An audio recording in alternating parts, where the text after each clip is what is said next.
Hello interwebs. Today I will be reviewing this guy right here. This is the Pelican Parts Intermediate Shaft Bearing Update Kit.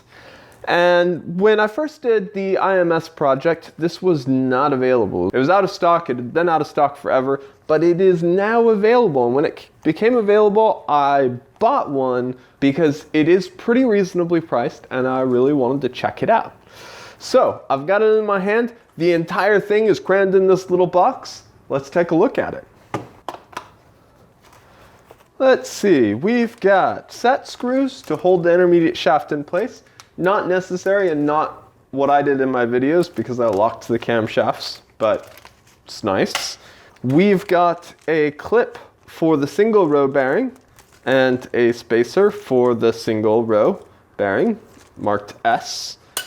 We have 3 micro-encapsulated bolts, not Porsche bolts because they don't have the Torx head on them, but micro-encapsulated, probably decent bolts.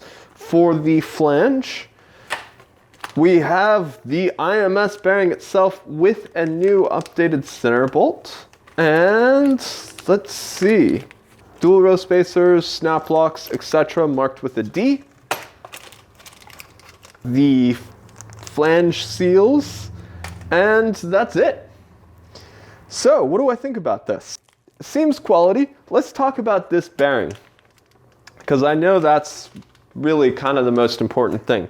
The goal for Pelican Parts was to develop a kit that was essentially the stock IMS bearing, so that you could just swap it out with your clutch and it would be a wear item.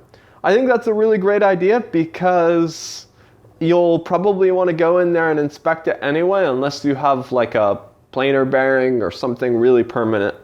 You know, if you swap it out with a cheap bearing, it's not really a big deal. Now, I've seen several original IMS bearings pulled from Porsches, and looking at the bearing that Pelican Parts supplied, I have to say, it looks absolutely identical. I'm really impressed. I think that this is probably exactly the same bearing that Porsche used, right down to the brand NSK and everything.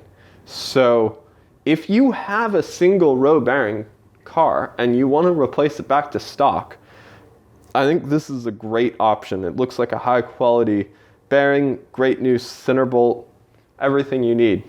So I really like this kit. I think they've got the right idea with it. All bearings are going to wear out. You might as well get a decent bearing that you can just replace every time you do the clutch. There's just one small problem. And if anyone from Pelican Parts is watching this, pay attention. This kit has a single row IMS bearing, the same size as cars from roughly 2001 to 2005. So that's great if you have one of those cars.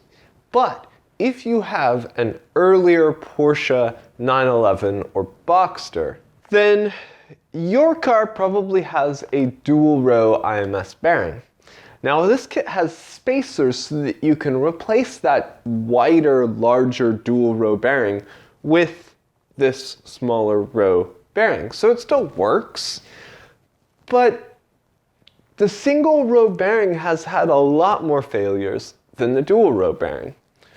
So by replacing the dual row bearing with the single row bearing, you're exposing yourself to a bit of added risk. And it just doesn't make sense to me. Pelican Parts really needs to make this kit with both a single and dual row bearing. If they did that, I think they'd have a brilliant idea. Unfortunately, right now, they've just got the single row bearing and spacers. Since Persephone has a dual row IMS bearing, I don't really want to use the single row bearing out of this kit, which is why I'm getting rid of it. But other than that, brilliant kit. I'd say well done, Pelican Parts. I think they're on the right track with this, and I'd really like to see them put out a dual row bearing kit as well, but we'll see. All right, as always, guys, thanks for watching. Post any questions you might have, and keep wrenching. See you guys later.